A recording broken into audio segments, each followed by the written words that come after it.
Assalamualaikum warahmatullahi wabarakatuh. Perkenalkan, nama saya Nerliana Kusuma Astuti dari Prodi Pendidikan Bahasa dan Sastra Indonesia, NPM 2020-40640330. Fakultas Pendidikan Keguruan Universitas Muhammadiyah Pringsewu, Lampung.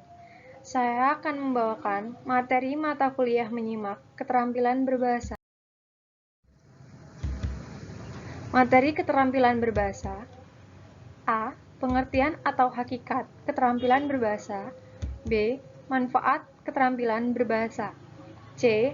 Hakikat dari masing-masing aspek keterampilan. D. Keterampilan antara aspek keterampilan berbahasa.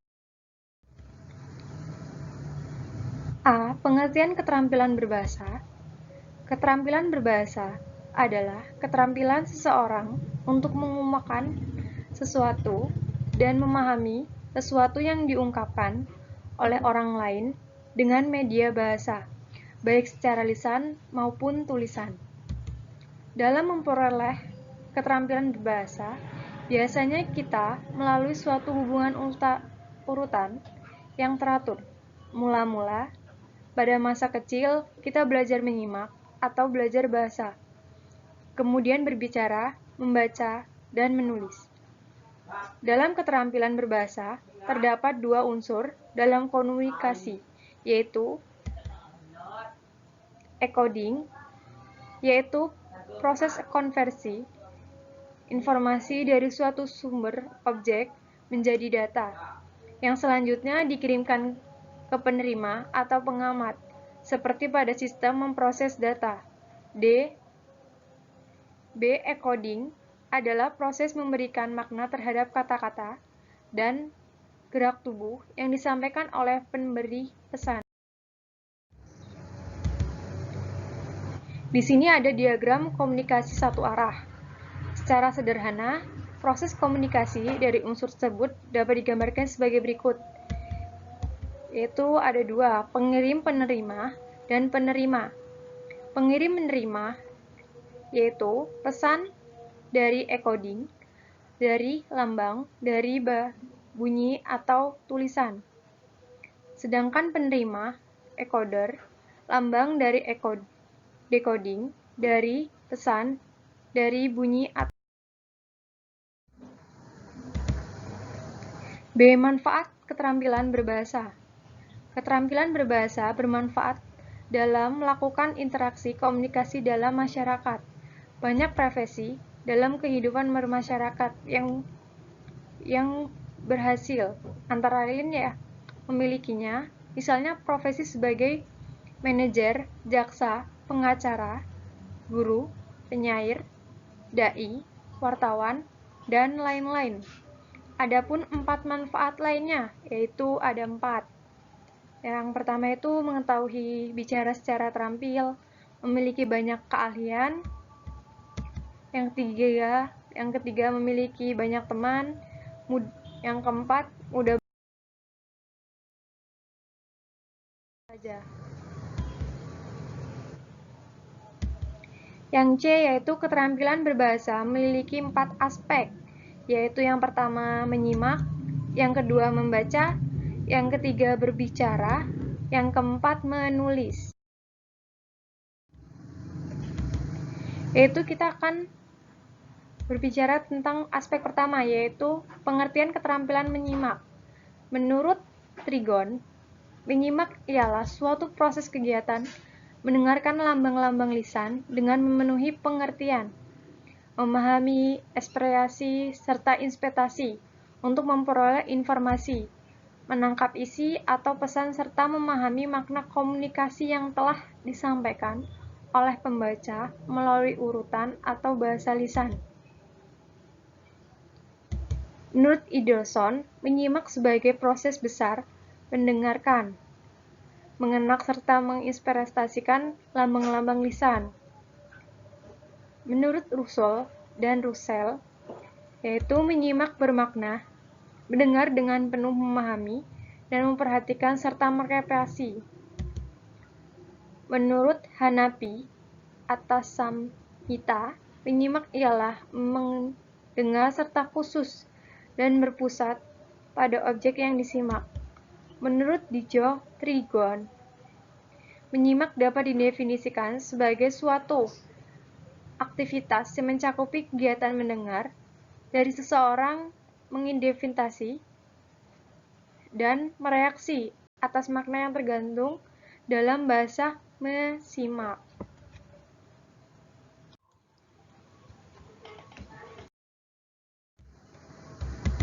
Selanjutnya yaitu fungsi menyimak.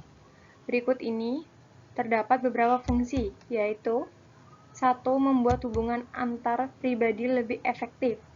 Yang kedua, memperoleh informasi yang ada hubungan atau sangkut pautnya dengan pekerjaan atau profesi. Yang ketiga, dapat memberikan respon yang tepat. Yang keempat, mengumpulkan data agar dapat membuat keputusan-keputusan yang masuk akal. Adapun tujuan menyimak, yaitu tujuan menyimak yang pertama, mendapatkan fakta, 2. Menganalisis fakta, 3. Mengevaluasi fakta, yang keempat, mendapatkan inspirasi, yang kelima, menghibur diri, yang keenam, meningkatkan kemampuan.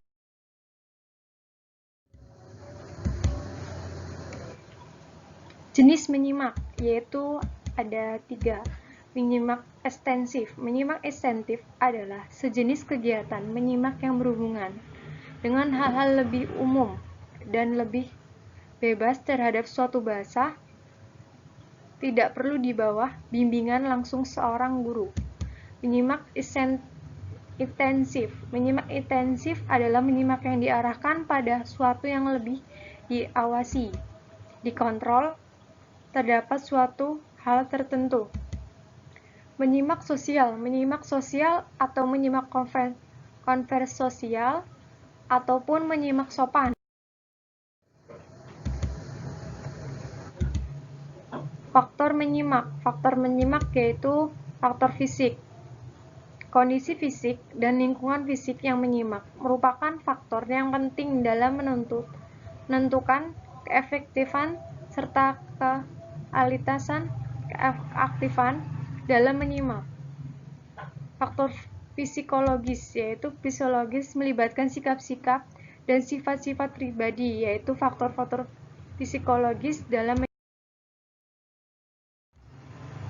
Ya, ini yang kedua kita akan membahas pengertian keterampilan membaca. Keterampilan membaca yaitu Mutakin 2008 menyatakan bahwa pengertian keterampilan dalam konteks pembelajaran suatu usaha untuk memperoleh kompetensi cepat, dan tepat yang menghadapi permasalahan belajar. Broto mengumumkan bahwa membaca merupakan kegiatan berbahasa berupa proses menganalisis dan mengolah bahasa bacaan secara aktif. Hitchson mengidentifikasi bahwa membaca adalah suatu proses yang dilakukan serta digunakan oleh pembaca untuk memperoleh pesan yang hendak disampaikan oleh penulis melalui media kata ataupun bahasa tulis. Yaitu Merabimin menyatakan bahwa keterampilan membaca adalah keterampilan reseptif. Tujuan keterampilan membaca adalah mendapatkan informasi yang tepat dan benar. Yang pertama yaitu ada beberapa tujuan, yaitu yang A, menikmati keindahan yang terkandung dalam bacaan. Yang B, membaca bersuara memberikan kesempatan kepada siswa penikmat bacaan. C, menggunakan strategis terhadap tertentu untuk memahami bacaan. Yang D, menganalisis simpan mengetahui atau skema siswa tentang suatu topik. Yang E, menghubungkan pengetahuan baru dengan skema siswa. Yang F, mencari informasi untuk membuat laporan yang akan disampaikan dengan lisan dan tertulis. Yang G melakukan penguatan dan penolakan terhadap ramalan-ramalan yang dibuat oleh siswa sebelum melakukan pembuatan membaca. Yang H memberikan kesempatan kepada siswa melakukan eksperimentasi. Yang I mempelajari struktur bacaan. Yang J menjawab pertanyaan khusus. Jenis-jenis membaca. Jenis-jenis membaca yaitu menurut Regen, Rijau, dari segi terdengar atau tidaknya suara pembaca waktu melakukan kegiatan bacaan maka dapat dibagi menjadi pembacaan nyaring dan pembacaan dalam hati. Pembacaan nyaring adalah kegiatan pembaca yang menyalurkan tulisan yang dibacanya dengan ucapan, intonasi yang tepat, agar mendengar dan membaca dapat mengungkapkan informasi yang disampaikan oleh penulis, baik yang berupa pikiran, perasaan, sikap, maupun pengalaman penulis. Yang B, membaca dalam hati adalah kegiatan membaca yang dilakukan dengan tanpa menyuarakan isi bacaan yang dibacakan.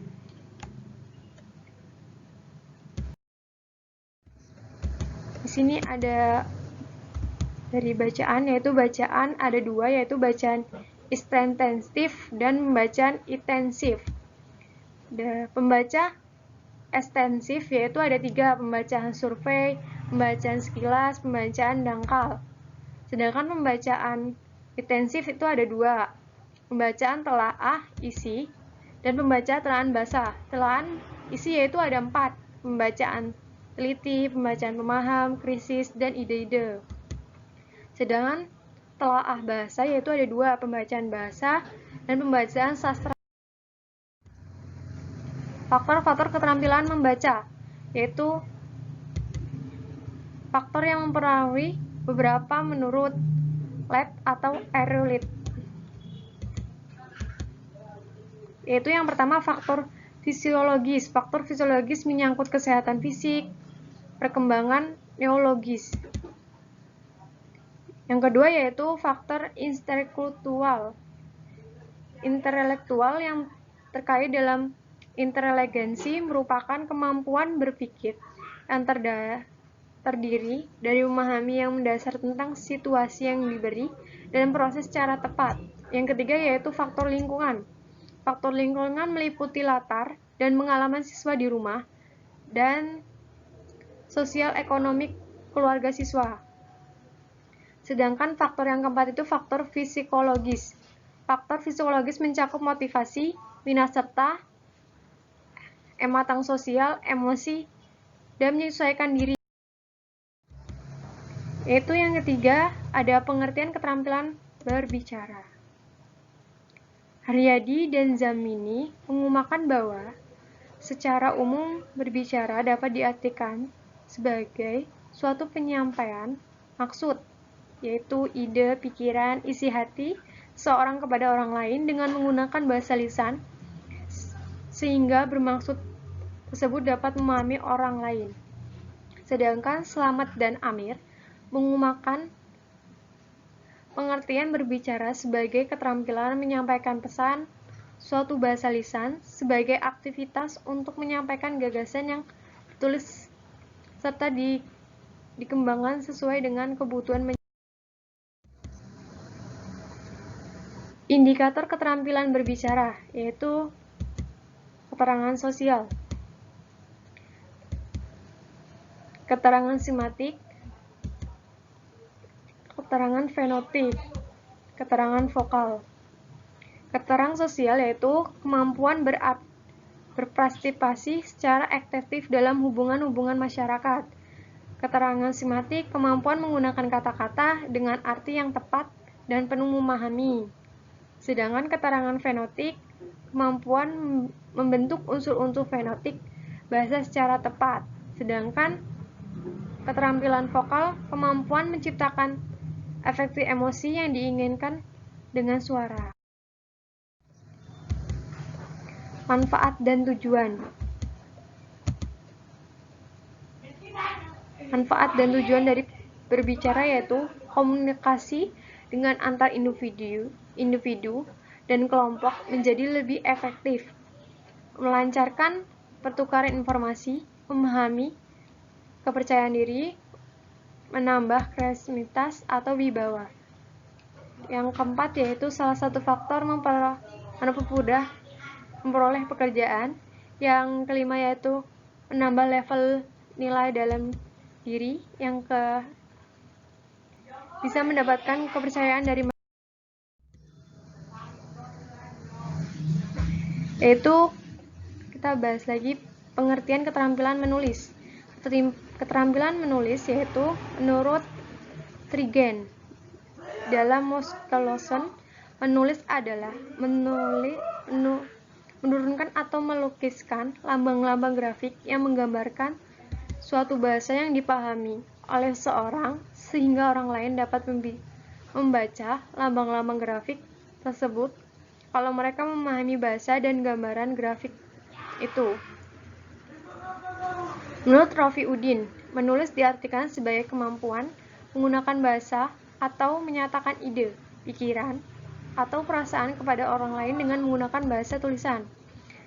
Menurut Supriyadi, dalam Yodin, menuliskan merupakan suatu proses kreatif yang lebih banyak melibatkan cara berpikir menyebar atau divergen daripada memusat atau konvergen.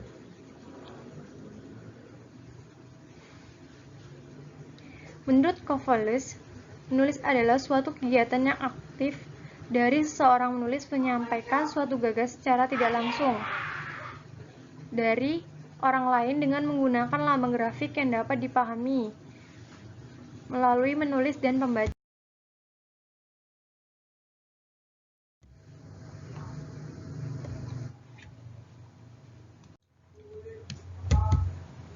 Tujuan menulis yaitu tujuan menulis untuk menginformasikan sesuatu, baik itu gagasan maupun ide-ide.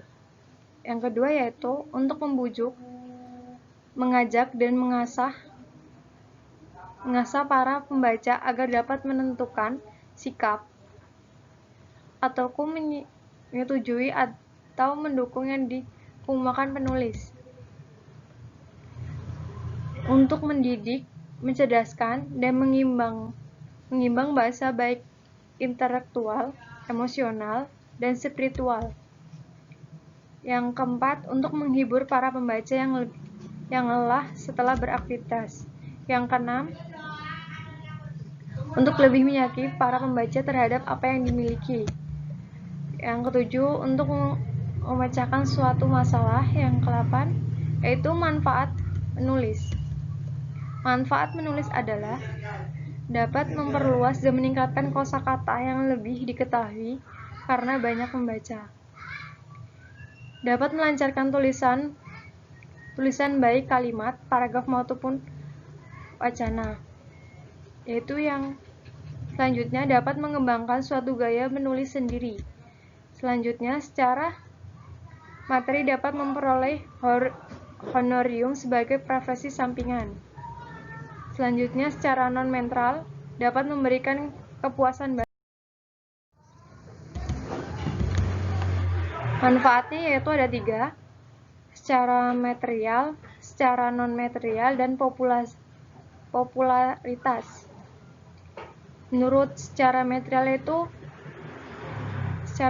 itu menulis memperoleh honorium dan merupakan sebagai profesi sambilan untuk memperoleh penghasilan. Sedangkan non-netral dengan menulis mendapatkan kepuasan batin karena bisa mengekspresikan diri, mengelontarkan gagasan serta ide-ide, mengkritik kinerja pemerintah, dan dapat mencerdaskan bangsa.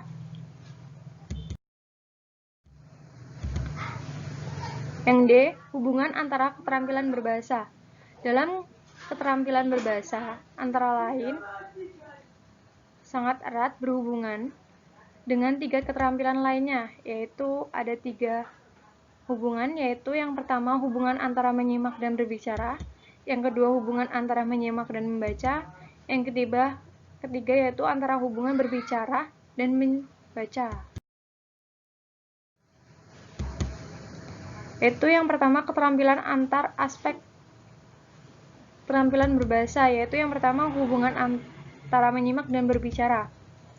Menyimak dan berbicara merupakan dua kalimat yang saling terkait dan tidak dapat dipisahkan satu sama lain. Hubungannya itu, yang pertama itu, keduanya merupakan giat komunikasi tatap muka secara langsung antara dua arah. Yang kedua itu, ujar biasanya dipelajari melalui menyimak dan meniru. Yang ketiga yaitu kata-kata anak biasanya ditentukan oleh stimulasi yang ditemui. Yaitu yang keempat, ujar anak mencerminkan pemakaian bahasa di sekitar, baik di rumah, sekolah, atau lingkungan rumah. Yang keenam yaitu anak dapat memahami kalimat lebih panjang dan rumit daripada kalimat yang diucapkan. Yang ketujuh yaitu meningkatkan menyimak berarti meningkatkan kualitas keterampilan berbicara. Selanjutnya yaitu ujar anak baik dan benar bila terbiasa menyimak ujar yang baik dan benar. Selanjutnya, berbicara dapat alat peraga membuat menyimak, menangkap informasi. Yaitu yang kedua, hubungan antara menyimak dan membaca. Keduanya yaitu merupakan alat untuk menerima komunikasi, yaitu merupakan sumber lisan, pembaca dari sumber tulisan. Yaitu yang keterampilan menyimak mempengaruhi keberhasilan membaca efektif. Mengajar membaca disampaikan oleh guru secara lisan. Selanjutnya, anak yang disulitkan membaca lebih belajar dengan menyimak. Menyimak memahami lebih mudah diikuti oleh anak daripada membaca memahami. Itu selanjutnya, anak membutuhkan bimbingan dari menyimak. Kosakata menyimak terbatas berkaitan dengan kesukaran membaca. Ada korelatif antara kosakata baca dan kosakata simak. Itu selanjutnya, pendengaran yang kurang baik merupakan salah satu penyebab ketidakpahaman dalam membaca. Selanjutnya, menyimak secara mendadak tidak lebih baik daripada mendengar. Dapat hubungan antara tujuan menyimak dan kegiatan. Yaitu yang ketiga, hubungan antara berbicara dengan menyimak. Yaitu yang pertama, performasi atau penampilan membaca berbeda dengan kecakapan bahasa lisan. Yang kedua, menyimak tuna kasa atau tuna huruf. Yang ketiga, ujar membentuk suatu dasar bagi belajar membaca, dan membaca membantu meningkatkan bahasa lisan. Yaitu selanjutnya, mengenai bahasa bacaan perlu dipahami sebelum melakukan aktivitas. Yaitu terima kasih. Sekian dari saya. Wassalamualaikum warahmatullahi wabarakatuh.